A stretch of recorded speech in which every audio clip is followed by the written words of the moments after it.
Hello, welcome teachers club P C. എല്ലാ പ്രിയപ്പെട്ട അധ്യാപക സുഹൃത്തുക്കൾക്കും വിദ്യാർത്ഥികൾക്കും ടീച്ചേഴ്സ് ക്ലബ് പി സിയിലേക്ക് സ്വാഗതം. ഇന്ന് വളരെ ചാരിതാർത്ഥ്യത്തോടു കൂടിയാണ് ഈ വീഡിയോ ചെയ്യുന്നത്. വളരെ സന്തോഷത്തോടു കൂടി ആണ് ഈ വീഡിയോ ചെയ്യുന്നത്. ഇത് നമ്മൾ ഇന്ന് കഴിഞ്ഞ കേന്ദ്ര വിദ്യാലയ സംഘടന നവോദയ വിദ്യാലയ സമിതിയുടെ PRT പ്രൈമറി ടീച്ചറിലേക്ക് ഇന്ന് എക്സാം നടന്നിരുന്നു. അതുപോലെ നോൺ ടീച്ചിങ് പോസ്റ്റുകളിലേക്കുള്ള എക്സാം നടന്നിരുന്നു. ഓക്കെ, അപ്പൊ അതില് നമ്മുടെ സേഫ് സ്കോർ എത്ര മാർക്ക് നമുക്ക് കിട്ടിയിട്ടുണ്ടെങ്കിൽ നമ്മൾ സേഫ് സോണിലാണ് എന്നുള്ളതിനെ കുറിച്ചുള്ള വീഡിയോ ആണ് ഇത്. ഓക്കെ, താല്പര്യമുള്ളവർക്ക് ഫുള്ള് കേൾക്കാം, അല്ലാത്തൊരു സ്കിപ്പ് അടിച്ചു പോകാം. ഇനി നിങ്ങൾക്ക് ഇഷ്ടപ്പെടുവാണെങ്കിൽ തീർച്ചയായിട്ടും മാക്സിമം നിങ്ങൾ ലൈക്ക് ചെയ്ത് ഇടുക, ഷെയർ ചെയ്യുക. അതുപോലെ തന്നെ ചാനൽ ഇഷ്ടപ്പെട്ടു കഴിഞ്ഞാൽ സബ്സ്ക്രൈബ് ചെയ്യുക. ഒത്തിരി വേക്കൻസീസുകൾ പ്രൈവറ്റ് സ്കൂള്, അതുപോലെ തന്നെ പ്രൈവറ്റിലെ പെർമനന്റ് വേക്കൻസീസ് ഓഫ് സ്റ്റേറ്റ്, പിന്നെ സെറ്റ്, അതായത് സ്റ്റേറ്റ് എലിജിബിലിറ്റി ടെസ്റ്റ് കേരളത്തിന്റെ അല്ല, അതർ സ്റ്റേറ്റിന്റെ ആന്ധ്രയുടെ ഒക്കെ വിളിച്ചിട്ടുണ്ട്, ബീഹാറിന്റെ വിളിച്ചിട്ടുണ്ട്. അവിടേക്കുള്ള സെറ്റ് നമ്മുടെ നെറ്റിന് സമമാണ്. അപ്പൊ അതിന്റെ എല്ലാ നോട്ടിഫിക്കേഷൻസും കാര്യങ്ങളും പുതിയ വീഡിയോ ആയിട്ട് അപ്ഡേറ്റ് ചെയ്യപ്പെടുന്നുണ്ട്. ഓക്കെ, അപ്പൊ നമുക്ക് ഇതിന്റെ ഓവറോൾ ഒന്ന് നോക്കാം. പേപ്പർ 1 അല്ല, ഫസ്റ്റ് ഇയറിന്റെ PRT എക്സാം അനാലിസിസ് ആണ് നമ്മൾ നോക്കുന്നത്. ഓക്കെ, നമ്മൾ ഇതിന്റെ ലെവലിനെ കുറിച്ച്, ഇന്നത്തെ എക്സാമിന്റെ ഒരു എക്സാം ലെവലിനെ കുറിച്ച് നമ്മൾ ചിന്തിക്കുമ്പോഴത്തേക്കും വേണമെങ്കിൽ നമുക്ക് മോഡറേറ്റ് എന്ന് പറയാം. സിമ്പിൾ ആയിരുന്നു, എന്നാലും നമുക്ക് ഒരു മോഡറേറ്റ് ലെവൽ ഉള്ള എക്സാം ആയിരുന്നു എന്ന് നമുക്ക് പറയാൻ പറ്റും. മോഡറേറ്റ് ലെവൽ എക്സാംസ് ആയിരുന്നു. ടോട്ടൽ എല്ലാ പാർട്സും എടുക്കുമ്പോഴത്തേക്ക് മോഡറേറ്റ് ലെവൽ എക്സാംസ് ആയിരുന്നു. ടോട്ടലായിട്ട് നമ്മൾ നോക്കുമ്പോഴത്തേക്ക് നമ്മൾ എല്ലാ ക്വസ്റ്റ്യൻസും ചെയ്ത് നോക്കുമ്പോഴത്തേക്ക് നമ്മൾ ഡിസ്കസ് ചെയ്യുന്ന എല്ലാം നമ്മളിവിടെ ഓരോ ടീച്ചേഴ്സും പഠിപ്പിച്ച ക്വസ്റ്റ്യൻസ് ആണ് വന്നിരിക്കുന്നത്. ഓക്കെ, ഹിന്ദിയുടെ ക്വസ്റ്റ്യൻസ് നമുക്ക് കിട്ടിയിട്ടില്ല. അതാണ് നമ്മുടെ ക്ലാസ്സിൽ ആരെങ്കിലും ഉണ്ടെങ്കിൽ അതിന്റെ ഫോട്ടോ അയച്ചു ചെയ്യുന്നത്, അതുകൂടി അനലൈസ് ചെയ്യുന്നതായിരിക്കും. ഓക്കെ, അതിൽ റീസണിങ് ഏരിയ നമ്മൾ നോക്കിക്കഴിഞ്ഞാൽ റീസണിങ് ഏരിയ ഈസി ആയിരുന്നു അല്ലേ? ഒരുപാട് പേര് പറഞ്ഞു ഈസി ആയിരുന്നു പറഞ്ഞു. അതുപോലെ തന്നെ ചിലർക്ക് ഒരു മോഡറേറ്റ് ലെവലായിട്ടും അത് അനുഭവപ്പെട്ടു എന്ന് പറയുന്നു. എല്ലാ ക്വസ്റ്റ്യൻസും, അതായത് കുറച്ച് ക്വസ്റ്റ്യൻസ്, 1, 2, 3 ക്വസ്റ്റ്യൻസ് ഒക്കെ ചെയ്യാൻ പറ്റില്ലെന്ന് പറയുന്നുണ്ട്. അതുപോലെ തന്നെ മാത്സ്, ന്യൂമറിക്കൽ എബിലിറ്റി എടുത്തു കഴിഞ്ഞാൽ നമ്മൾ എപ്പോഴും പേടിക്കുന്ന ഒരു ഭാഗമായിരുന്നു മാത്സ്. അത് വളരെ ഈസി ആയിരുന്നു, വളരെ ഈസി ക്വസ്റ്റ്യൻസ് ആയിരുന്നു. മുമ്പ് പറഞ്ഞ പോലെ തന്നെ ചിലർക്ക് 1, 2 പേർക്ക് മോഡറേറ്റ് പറയാനുള്ള കാരണം ചിലർക്ക് സമയം കിട്ടാത്തതിന്റെ പേരിലാണ് നോക്കാൻ പറ്റാത്തതെന്നുള്ള ഒരു പരിഭവം പറഞ്ഞിട്ടുണ്ടായിരുന്നു. മാത്സ് വളരെ സിമ്പിൾ ആയിട്ടുള്ള ക്വസ്റ്റ്യൻ മാത്സ് എന്ന് പറയുന്നത്. ലാംഗ്വേജിനെ സംബന്ധിച്ചിടത്തോളം English and Malayalam or Hindi. Okay, language സംബന്ധിച്ചിടത്തോളം വെരി ഈസി എന്ന് വേണമെങ്കിൽ പറയാം. ഓക്കെ, മാത്സിനെ പറ്റി ചിലർ പറയുന്നുണ്ട്, ചില കാൽക്കുലേഷൻസ് ബേസ്ഡ് ആയിട്ടുള്ള ക്വസ്റ്റ്യൻസ് ഒക്കെ ഉണ്ടായിരുന്നു, എന്നാലും ഈസി ആയിരുന്നു. ലാംഗ്വേജ് വെരി ഈസി എന്ന് വേണമെങ്കിൽ പറയാൻ പറ്റും. വെരി ഈസി ക്വസ്റ്റ്യൻസ് ആണ് ലാംഗ്വേജ്. അത് ഇംഗ്ലീഷ് ആയിക്കോട്ടെ, മലയാളം ആയിക്കോട്ടെ, ഹിന്ദി ആയിക്കോട്ടെ, വെരി ഈസി ക്വസ്റ്റ്യൻസ് ആയിരുന്നു. ഇംഗ്ലീഷിന്റെയും മലയാളത്തിന്റെയും ഹിന്ദിയുടെയും ക്വസ്റ്റ്യൻസ്. ഇനി ചിലർക്ക് വെരി ഈസി അല്ല, ഈസി ആയിട്ട് അനുഭവപ്പെട്ടു എന്ന് പറയുന്നു. മോഡറേറ്റ് ആയിട്ട് അനുഭവപ്പെട്ടത് വളരെ കുറച്ച് പേര്, 1, 2 പേര് മാത്രമേ അങ്ങനെ ഒരു മോഡറേറ്റ് ലെവലായിട്ട് പറഞ്ഞിട്ടുള്ളൂ. ഓക്കെ, കമ്പ്യൂട്ടർ ചിന്തിക്കുമ്പോൾ ICT കുറിച്ച് പറയുമ്പോഴത്തേക്ക് വളരെ സിമ്പിൾ ആയിരുന്നു.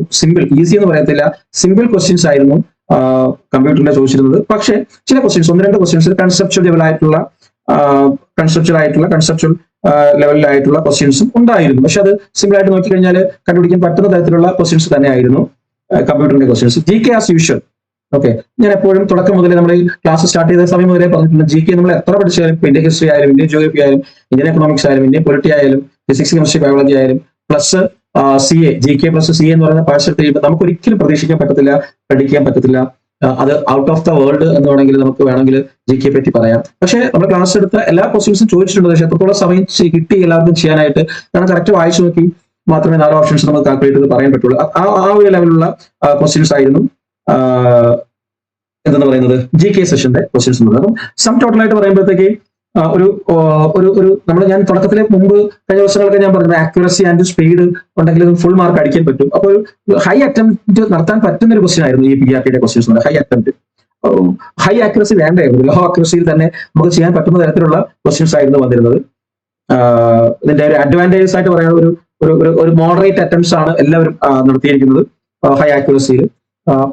സം ടോട്ടലായിട്ട് പറയുമ്പോഴത്തേക്ക് ഒരു ലോ ആക്യുറസിയിൽ തന്നെ ഹൈ അറ്റംപ്റ്റ് നടത്താൻ പറ്റുന്ന ലെവലിലുള്ള ക്വസ്റ്റ്യൻസ് ആയിരുന്നു എല്ലാ പാർട്സിൽ നിന്നും ചോദിച്ചത്. വളരെ എല്ലാ പാർട്സ് നമുക്ക് കൃത്യമായിട്ടും കറക്റ്റ് നല്ല മാർക്ക് സ്കോർ ചെയ്യാൻ പറ്റുന്ന തരത്തിൽ, നെഗറ്റീവ് അടിക്കാതെ മാർക്ക് സ്കോർ ചെയ്യാൻ പറ്റുന്ന തരത്തിലുള്ള ക്വസ്റ്റ്യൻസുകളായിരുന്നു ഇവിടെ നിന്നും അല്ലെങ്കിൽ ഇത്തരം പാർട്സുകളിൽ നിന്നും നമ്മളോട് ചോദിച്ചു. ഓക്കെ, അപ്പൊ ഇനിയുള്ളത് ഈ 2026 ഇന്ന് നടന്ന 10ാം തീയതി നടന്ന ഈ എക്സാമിന്റെ നമ്മുടെ കട്ട് ഓഫ് എന്ന് പറയുന്നത് അല്ലെ, ഇതിന്റെ കട്ട് ഓഫ് എത്രയാകും? ഇപ്പൊ EMRSന്റെ കട്ട് ഓഫ് വന്നിട്ടില്ല, അതിന്റെ ആൻസർ കീ വന്നതേ ഉള്ളൂ. നല്ല മാർക്കുണ്ട് ഒരുവിധപ്പെട്ട എല്ലാവർക്കും. ഓക്കെ, അപ്പം ഇതിന്റെ ഒരു എക്സ്പെക്ടഡ് കട്ട് ഓഫ് എന്ന് പറയുന്നത്, ഓക്കെ, ഒരു എക്സ്പെക്ടഡ് കട്ട് ഓഫ് ആയിട്ട് നമുക്ക് ഇതിന് പറയാൻ പറ്റുന്നത് കാറ്റഗറി ബേസ് ചെയ്ത് പറയുകയാണെങ്കിൽ വൺ ബൈ വൺ ആയിട്ട് ഞാൻ പറയാം. ഇത് നമ്മുടെ ഒരു അസംഷൻ ആണ്. ക്വസ്റ്റ്യൻസ്, കുട്ടികളുടെ അഭിപ്രായങ്ങൾ, അതിൽ നിന്ന് മനസ്സിലാക്കാൻ പറ്റിയ കാര്യങ്ങൾ വെച്ചുകൊണ്ടാണ് പറയുന്നത്. പ്രഡിക്ഷൻ ഒന്നും അല്ല നമ്മൾ നോക്കുന്നത്. നോക്കിക്കഴിഞ്ഞാൽ കാണാൻ പറ്റുന്ന ഒരു കട്ട് ഓഫ് എന്ന് പറയുന്നത് ജനറൽ കാറ്റഗറി നമ്മൾ എടുക്കുകയാണെങ്കിൽ ജനറൽ സെഷൻസ് നമ്മൾ എടുക്കുകയാണെങ്കിൽ, അതായത് നിങ്ങൾ അൺറിസർവ്ഡ് എന്ന് പറഞ്ഞ് അപ്ലൈ ചെയ്തു വരും, ഒരു റിസർവേഷൻ ഇല്ലാതെ അപ്ലൈ ചെയ്തു വരും. പിന്നെ അതിനു മുമ്പ് ഞാനൊരു കാര്യം പറഞ്ഞോട്ടെ. ഈ estimated mark, expected cut off, ഇതൊക്കെ നമ്മൾ കാൽക്കുലേറ്റ് ചെയ്യുന്നത് as per the number of depends upon the number of vacancies എന്നുള്ളതാണ് ഫൈനൽ കട്ട് ഓഫ് എന്ന് പറയുന്നത്. എത്രത്തോളം വേക്കൻസീസ് ഉണ്ട് നമുക്കറിയാം. അതിന്റെ റേറ്റ് എന്ന് പറയുന്നത് റേറ്റ് അല്ല, മീൻസ് അതിന്റെ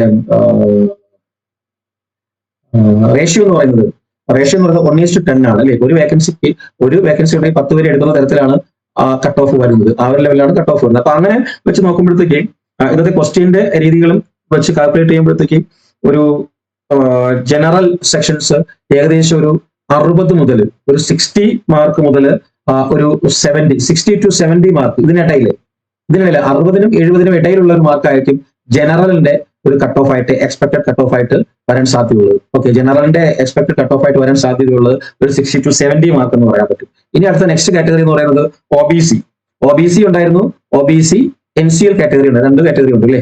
അതായത് സർട്ടിഫിക്കറ്റ് ഇല്ലാതെ അപ്ലൈ ചെയ്തവരുണ്ട്, സർട്ടിഫിക്കറ്റ് വെച്ച് അപ്ലൈ ചെയ്തവരുണ്ട്. ഓക്കെ, അവരുടെ കട്ട് ഓഫിലേക്ക് പോകുമ്പോഴത്തേക്ക് നമുക്ക് വേണമെങ്കിൽ ഒരു 55 to ഒരു 55 to ഒരു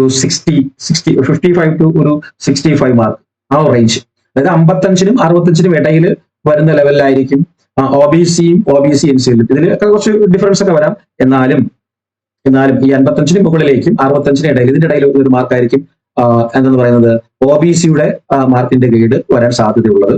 മൂന്നാമതായിട്ട് കാറ്റഗറിയാണ് SC എന്ന് പറയുന്നത്, ഷെഡ്യൂൾഡ് കാസ്റ്റ് കമ്മ്യൂണിറ്റിയെ സംബന്ധിച്ചിടത്തോളം അവരുടെ കട്ട് ഓഫ് എന്ന് പറയുന്നത് ഒരു 50നും 60നും ഇടയിലായിരിക്കും. 50നും 60നും ഞാൻ പറഞ്ഞു, ഡിപ്പെൻഡ് അപ്പോൺ ദി വേക്കൻസി അനുസരിച്ചാണ്. 50നും 60നും ഇടയിലുള്ള മാർക്സ് ആയിരിക്കും SC കമ്മ്യൂണിറ്റിയിലേക്ക് വരുന്നത്. STയിലേക്ക് വരുമ്പോഴത്തേക്ക്, ST കമ്മ്യൂണിറ്റിയിലേക്ക് വന്നു കഴിഞ്ഞാൽ ST കമ്മ്യൂണിറ്റി മാർക്ക് എന്ന് പറയുന്നത് ഒരു 45നും 55നും ഇടയിലുള്ള ഒരു മാർക്കായിരിക്കും ST കമ്മ്യൂണിറ്റി എന്ന് പറയുന്നത്. 45 to 55 ഈ ഒരു റേഞ്ച് ആയിരിക്കും ST കമ്മ്യൂണിറ്റിയുടെ മാർക്ക് എന്ന് പറയുന്നത്. ഇതിനൊക്കെ കറക്റ്റ് സർട്ടിഫിക്കറ്റ് കാര്യങ്ങളൊക്കെ അല്ലെങ്കിൽ വെച്ച് അപ്ലൈ ചെയ്ത് വരും. ഓക്കെ, അതായത് ഈ ഒരു സ്കോർ ഇത്തരത്തിലുള്ള, ഞാൻ ഈ പറയുന്ന തരത്തിലുള്ള ഈ ഒരു സ്കോർ ആണെങ്കിൽ, ഈ തരത്തിലുള്ള ഒരു സ്കോറിന്റെ ഇടയിലേക്കാണ് നിങ്ങളുടെ മാർക്കൊക്കെ വന്നിരിക്കുന്നതെങ്കിൽ പരീക്ഷ എഴുതി ഓരോരുത്തരുടെയും ഒരു ഗസ് റൂൾ ആണ്. If you are score in safe range, okay, very strong chance ഉണ്ട് നിങ്ങൾക്ക് സെക്കൻഡ് ഗ്രേഡിലേക്ക് വരാനുള്ള വെരി സ്ട്രോങ് ചാൻസ് ഉണ്ട്. ഇനി ഇതിൽ നിന്നൊരു പ്ലസ് ഓർ മൈനസ് ഒരു 4 to 5 mark, plus or minus ഈ മുകളിൽ പറഞ്ഞിരിക്കുന്ന മാർക്കിൽ നിന്നും വ്യതിരിക്തമായിട്ട് വ്യത്യസ്തമായിട്ട് കൂടുകയോ കുറയുകയോ ചെയ്തു കഴിഞ്ഞാൽ നിങ്ങളൊക്കെ ഒരു ബോർഡർ ലൈനിലേക്ക് വരുന്നൊന്നും പറയാൻ പറ്റും. ഇതാണ് ഈ ഇന്നത്തെ പരീക്ഷയിൽ നിന്നും നമുക്ക് മനസ്സിലാവുന്നത്. അപ്പം ദീ സ്കോർസ്, ഞാനിവിടെ പറഞ്ഞിരിക്കുന്ന ഈ സ്കോർസ് എന്ന് പറയുന്നത് is an expected, it is an estimated mark based on the past trends and എന്താ പറയാ മാർക്സ്. മുൻ കാലഘട്ടങ്ങളിൽ നടന്ന എക്സാമിന്റെ ഒരു അനലിറ്റിക് വെച്ച് നമ്മുടെ നിങ്ങൾ വിളിക്കും എന്തോ സാർ 60നും 70നും ഇടയിൽ പറയുന്നത് 300 മാർക്കിനില്ലേ? ഞാൻ 100 മാർക്ക് വെച്ചിട്ടാണ് കാൽക്കുലേറ്റ് ചെയ്തിരിക്കുന്നത്. നിങ്ങൾ 100 മാർക്ക് വെച്ച് കാൽക്കുലേറ്റ് ചെയ്ത് നോക്കിയാൽ അത്രേ ഉള്ളൂ. ഓക്കെ, നമുക്ക് ഒരു ക്വസ്റ്റിന് 3 മാർക്ക് അല്ലേ? ഞാനിവിടെ ഒരു ക്വസ്റ്റിന് 1 മാർക്ക് കൊടുത്തുകൊണ്ട് കാൽക്കുലേറ്റ് ചെയ്യുന്നേ ഉള്ളൂ. ഓക്കെ, അപ്പൊ ഈ ഒരു എക്സ്പെക്ടേഷൻ ആണ് കിടക്കുന്നത്. ഇതൊരിക്കലും ഒരു സൈറ്റിൽ നിന്നോ അല്ലെങ്കിൽ നമ്മുടെ CBSE നിന്നോ KVS നിന്നോ NVS നിന്നുള്ള ഒഫീഷ്യൽ അല്ല. ഇത് നമ്മുടെ കൺസെപ്ഷൻ, നമ്മുടെ കുട്ടികൾ എഴുതിയ 10,400 കുട്ടികൾ എക്സാംസ് എഴുതിയതാണ്. 10,400 അല്ല, നമ്മുടെ ഇവിടെ നിന്ന് 1,150 കുട്ടികൾ PRTക്ക് ഉണ്ടായിരുന്നു. ബാക്കി ഒത്തിരി കുട്ടികൾ ക്ലാസ് ചേരാത്ത ഒത്തിരി കുട്ടികൾ അവരൊക്കെ വിളിച്ച് പറഞ്ഞ മാർക്കും സ്കോറും വെച്ച് അനലൈസ് ചെയ്തിട്ട് ക്വസ്റ്റ്യൻ വെച്ച് അനലൈസ് ചെയ്ത് നോക്കി എഴുതിയ ഒരു എസ്റ്റിമേറ്റ് ആയിട്ടുള്ള മാർക്കാണ് ഞാനിവിടെ പറഞ്ഞത്. ഓക്കെ, അപ്പൊ ഇതിന്റെ ഫൈനൽ റിയാലിറ്റി എന്ന് പറയുന്നത്, ഈ കട്ട് ഓഫ് ഞാൻ ഈ പറഞ്ഞതിന്റെ റിയാലിറ്റി എന്ന് പറയുന്നത് ഫൈനൽ കട്ട് ഓഫ് ഡിപ്പെൻഡ്സ് അപ്പം ഞാൻ പറഞ്ഞു നമ്പർ ഓഫ് വേക്കൻസി അല്ലെ. ഫൈനൽ കട്ട് ഓഫിലേക്ക് വരുമ്പോഴത്തേക്ക് ഞാൻ ഈ പറഞ്ഞ കട്ട് ഓഫ് നമ്മൾ നോക്കുമ്പോഴത്തേക്ക് അതിന്റെ റിയാലിറ്റി എന്ന് പറയുന്നത് ഡിപ്പെൻഡ് അപ്പോൺസ് അല്ലെ, ഡിപ്പെൻഡ്സ് ഓൺ നമ്പർ ഓഫ് വേക്കൻസിയാണ്. എത്രത്തോളം വേക്കൻസീസ് ഓരോ പോസ്റ്റിനും ഉണ്ട്, അതിനനുസരിച്ചാണ് ഈ കട്ട് ഓഫ് എന്ന് പറയുന്നത്. പിന്നെ നിങ്ങളെ കാറ്റഗറി വൈസ് കോമ്പറ്റീഷൻ. അതായത് നിങ്ങൾ എഴുതിയിരിക്കുന്ന ഓരോ പോസ്റ്റും PRTയുടെ general category, OBC, NCL, OBC, SC, ST ആ കാറ്റഗറി വൈസ് ചെയ്തിട്ടുള്ള ഒരു കോമ്പറ്റീഷൻ ഉണ്ടല്ലോ, അതനുസരിച്ച്. പിന്നെ ഞാൻ ആദ്യം പറഞ്ഞ ആക്യുറസിയുടെ കാര്യം ഞാൻ പറഞ്ഞല്ലോ, high attempts with low accuracy risk, moderate attempt ആണെങ്കിൽ വിത്ത് ഹൈ ആക്യുറസി അതാണ് അഡ്വാൻറ്റേജ്. കാരണം ക്വസ്റ്റ്യൻസ് മോഡറേറ്റ് ലെവലായിരുന്നു. അപ്പോൾ ഒരു ഭീകരമായ ഹൈ ആക്യുറസി ഇല്ലെങ്കിലും ചെയ്യാൻ പറ്റുന്ന തരത്തിലുള്ള ക്വസ്റ്റ്യൻസ് ആയിരുന്നു. അപ്പൊ ഇത്തരത്തിൽ മാർക്ക് ഉണ്ടെങ്കിൽ നിങ്ങൾക്ക് തീർച്ചയായിട്ടും ഇതിനിടയിലൊക്കെ വന്നിട്ടുണ്ടെങ്കിൽ, അല്ലെങ്കിൽ ഇതിലൊരു വന്നിട്ടുണ്ടെങ്കിൽ ഷുവർ ആണ്. പിന്നെ ഒരു ഞാൻ പറഞ്ഞു 4 to 5 മാർക്ക് കുറയുകയും ചെയ്ത് കഴിഞ്ഞാൽ ഒരു ബോർഡർ ലൈൻ പൊസിഷനിൽ നിങ്ങൾ നിൽക്കുകയും ചെയ്യും മാർക്ക് അനലൈസ് നോക്കുമ്പോൾ. അപ്പൊ ഇത്രയാണ് ഈ കട്ട് ഓഫ്, എക്സ്പെക്ടഡ് കട്ട് ഓഫിനെ പറ്റി ഇന്ന് നടന്ന നമ്മുടെ PRT എക്സാമിനെ പറ്റി പറയാനുള്ളത്. അപ്പൊ ഇത്തരത്തിലുള്ള മാർക്ക് ഉള്ളവർ അടുത്ത സെക്ഷനിലേക്ക് സെക്കൻഡ് ഇയറിന് വേണ്ടിയിട്ട് പ്രിപ്പയർ തുടങ്ങുക. നമ്മുടെ ക്ലാസ്സുകൾ നമ്മൾ പറഞ്ഞിട്ടുണ്ട് 14-ാം തീയതി 15-ാം തീയതി മുതൽ സെക്കൻഡ് ഇയറിന്റെ ക്ലാസ്സുകൾ ആരംഭിക്കുകയും ചെയ്യും. സെയിം പ്രൊസീജിയർ തന്നെ ആരംഭിക്കുകയും ചെയ്യും. ഓക്കെ. ഇനി അതുപോലെ തന്നെ നാളെ നടക്കുന്ന TGT, PGT, other non teaching എക്സാമിന് പങ്കെടുക്കാൻ പോകുന്ന എല്ലാവർക്കും നല്ലൊരു വിജയ ആശംസകൾ കൂടി നേരുകയാണ്. അപ്പോൾ ഒന്നും പേടിക്കേണ്ട, എല്ലാവരും പോയി നന്നായിട്ട് അറ്റൻഡ് ചെയ്യുക. എക്സാംസ് എല്ലാം വളരെ വൃത്തിയായിട്ട് നമ്മൾ പഠിച്ചതാണ്, കഴിഞ്ഞ ക്ലാസ്സുകൾ കഴിഞ്ഞതാണ്. എല്ലാവരും ഒരു ടെൻഷൻ കൂടെ വളരെ ഫ്രീ ആയിട്ട് ഹാപ്പി ആയിട്ട് പോയിട്ട് എക്സാംസ് എഴുതുക. ഒരിക്കലും നെഗറ്റീവ് വരുത്താതിരിക്കാൻ ശ്രദ്ധിക്കുക. നമ്മുടെ ഇവിടെയൊക്കെ നല്ല മാർക്ക് 188 മാർക്കൊക്കെ വാങ്ങിയവരുണ്ടായിരുന്നു, 170 മാർക്കൊക്കെ വാങ്ങിയവരുണ്ടായിരുന്നു. ആക്ച്വലി ഇന്ന് 3 മാർക്ക് വെച്ച് നോക്കുക. പക്ഷെ ഇവരുടെയൊക്കെ നെഗറ്റീവ് മാർക്ക് വന്നതിന് പ്രകാരം ഒത്തിരി മാർക്കുകൾ മിസ്സായിട്ടുണ്ട് കുറെ കുട്ടികൾക്ക്. ഓക്കെ, എല്ലാവരും അതുകൊണ്ട് നാളത്തെ എക്സാംസ് എല്ലാവരും നന്നായിട്ട് എഴുതുക, നെഗറ്റീവ് വരാതെ എഴുതുക. അപ്പൊ ഈ ഒരു കട്ട് ഓഫ് വെച്ചാൽ, ഈ ഒരു റേഞ്ച് വെച്ച് നിങ്ങൾ പരിശോധിക്കുക നിങ്ങൾ എത്രത്തോളം മാർക്ക് അറ്റൻഡ് ചെയ്തിട്ടുള്ളതെന്ന്. ഓക്കെ, അപ്പൊ ഇത്ര കാര്യങ്ങളെ ഇന്ന് പറയാനുള്ളൂ, വേറെ തന്നെ പറയാനില്ല.